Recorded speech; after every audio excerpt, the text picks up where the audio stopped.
Okay, this is my maybe misguided attempt at making a dub for this video. I guess I'll just start it.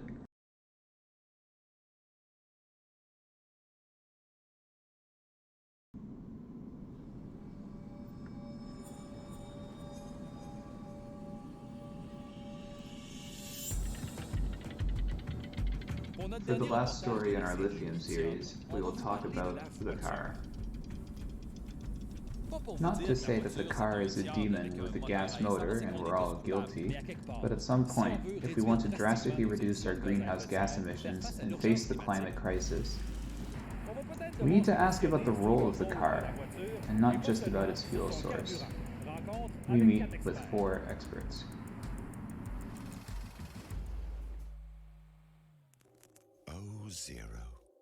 Zero emission. Let's get something straight. Do zero-emission vehicles exist? We will be far from zero-emission transport with electric cars. Building them is not zero-emission, recycling them is not zero-emission, the infrastructure we drive on is not zero-emission. Even my phone is not zero-emission. It's electronic and was produced. Everything we produce has an impact. You know, if you need your car to buy a jug of milk or do a grocery run, we can't call that an ecological pursuit. Before they end up in the showroom, both electric cars and gas cars have an environmental debt. To build them, we need mines, transportation, and energy. And for that, there are greenhouse gas emissions, and quite a few consequences to the environment. Building an electric car needs more metals than building a gas car, so it has a bigger debt at the outset. It's during its use that an electric car is less polluting. According to a study done in the context of Quebec, given that we use clean hydroelectric power, you would need to drive 85,000 kilometers before it becomes a better choice for the environment. In other provinces where fossil fuels are used for power, it can take even longer to pay off the initial debt. Okay, let's go. So let me invite you to today's studio. Dominique Villeneuve is a professor of transport and mobility at Laval University. We meet him in a public transport simulator in Quebec City. Oh, the interview is over. See you next time. Can we claim that electric transport is sustainable? Well, I think the answer is clearly no. Yes, we have fewer greenhouse gas emissions, but that's it.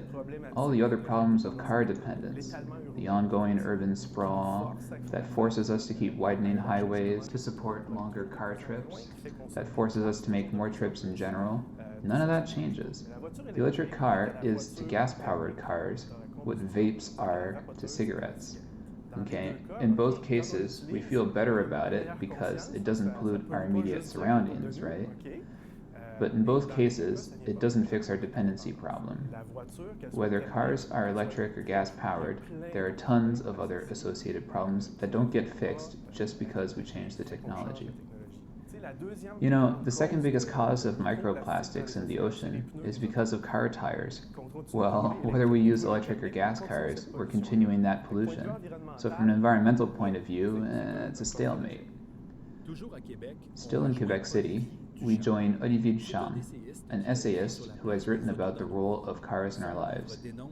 His book calls out the central role that cars play in our society. In the 70s, there were about 1,000 people who lived here in the Notre-Dame-de-la-Paix parish. We needed room for the ever-increasing number of cars. We evicted the residents, tore down the houses, and built the Dufresne-Montmorency highway. Today, we're in a sort of no man's land that has become a symbol of the car, in other words, of cars destroying cities. Does it happen often in Quebec that we give precedence to cars over residents? Not just in Quebec, I would say in North America in general, and in Europe. You know, it was all this movement of urban renovation after the Second World War, that most cities in North America suffered the construction of new highways, the widening of existing roads. There have been huge construction projects, and now cars have taken over most cities. For what do we develop cities in Quebec? Do we develop them for residents or vehicles? It's especially for cars, for economic development. Highways are made for that. They don't really serve residences. That only tends to come afterwards. You see, suburbs were built because of highways, not the other way around.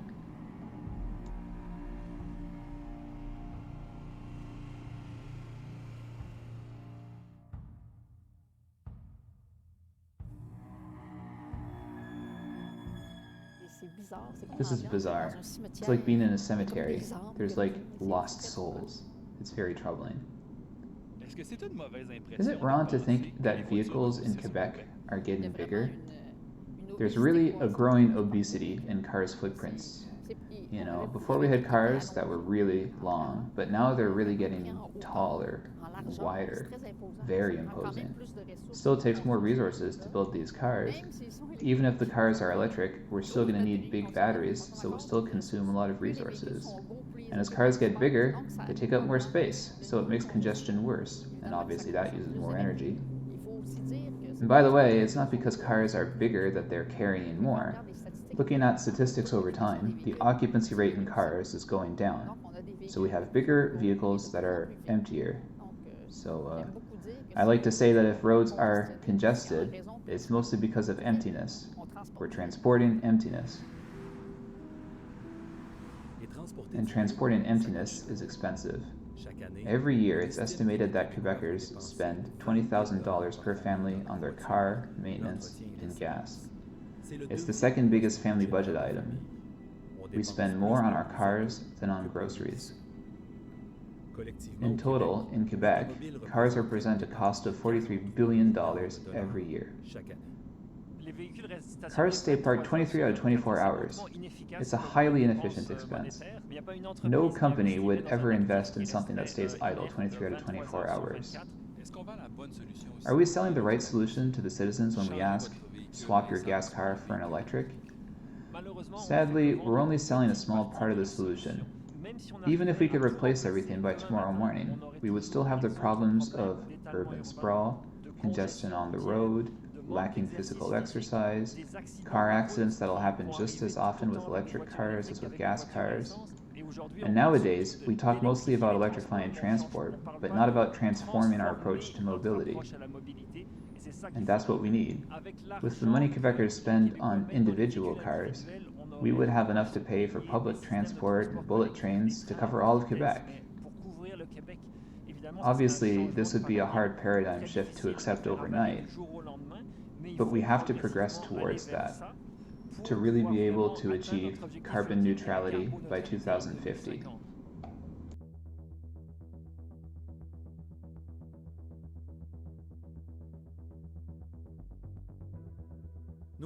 Our experts talk about transforming mobility.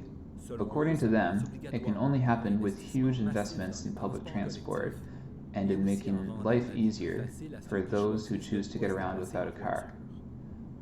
But what does it look like when a society puts everything on public transport? Dominique Villeneuve lived in Switzerland, a country that has made this change, or rather, that never went down the path of the car in the first place. Are we addicted to our cars?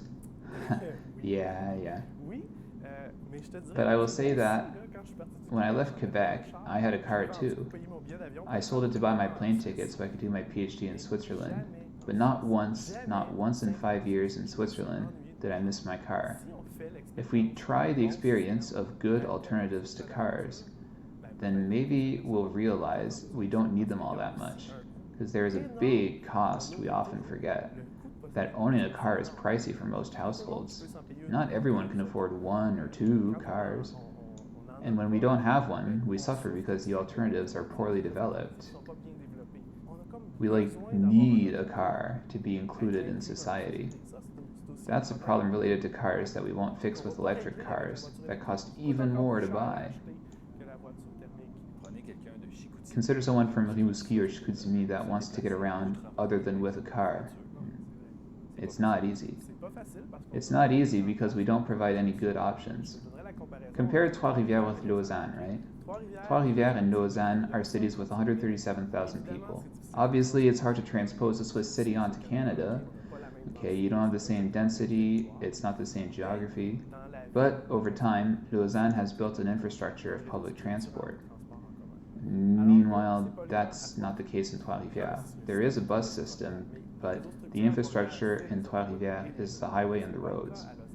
On the flip side, even though Lausanne is a similar size to Trois-Rivières, there are 2 subway lines. All the city buses are electric, and they're even building a 3rd subway line. And a new tramway. Cars don't dominate the landscape.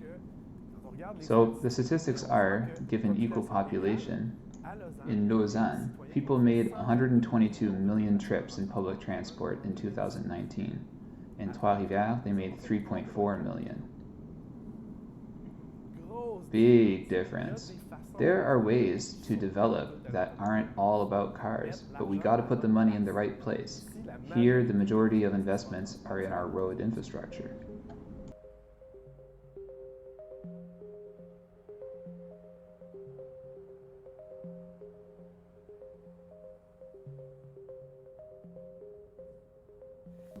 There are people trying to change their habits. They'd like to, but the conditions aren't good enough. I don't know, say we incentivize them. Here, if you get around by bike, I'll give you X dollars. If you get rid of your car, here, I'll finance you so you can move closer to your workplace. So if we had incentives for these good habits, we'd definitely make progress. And we need to stop thinking someone is either a driver or a cyclist. It's not like that. A person will be multimodal. Today I'll be in a car because, and tomorrow I'll take a bike or public transit. So people need to learn skills to use the variety of modes of transport. It's not an overnight, whoop, no more car, now I can walk everywhere. It's not like that. It's really the notion of being reasonable about mobility, to consider the options and make the best choice.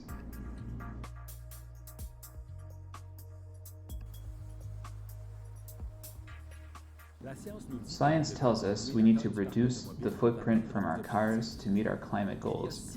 There are 6 million vehicles in Quebec, and this keeps growing. The discussion of shrinking car footprints is absent from discourse in the Quebec government. It's not even mentioned.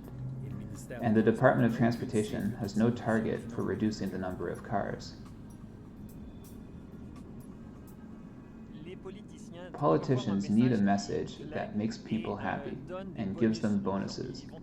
They always go with the carrot and never the stick. The car is so connected to personal well-being, to freedom and comfort, that if we say we need to abandon the car and go maybe towards buses, well, that would be seen as a regression by voters. I blame not only the politicians who don't have the courage to articulate a positive message about reducing the footprint of cars, but also the population who doesn't seem mature enough to understand this necessary paradigm shift. All in all, the electric car is continuity. That's why it's an easy project to sell. We'll see whether, in the face of climate change, if we will choose to change our model or just our motors. We have the problem of climate change, and there's a cost to ignoring it. We don't have a choice. We'll have to find money for it. I found an easy one. There are $10 billion planned for a tunnel that will not go in the right direction. Let's take it and put bus systems in our small and medium cities. There are solutions. You know, in 10 years, with everything that we know about climate change and the challenges we're facing, will we really think it was so smart that we stayed in this system centered around individually owned vehicles? Our kids will think we were stupid. I hope they'll be angry. They will be angry. I wish they were angrier today. But it's ridiculous to think we can keep doing this forever. That we can go on thinking this way of living can keep working. It doesn't make sense.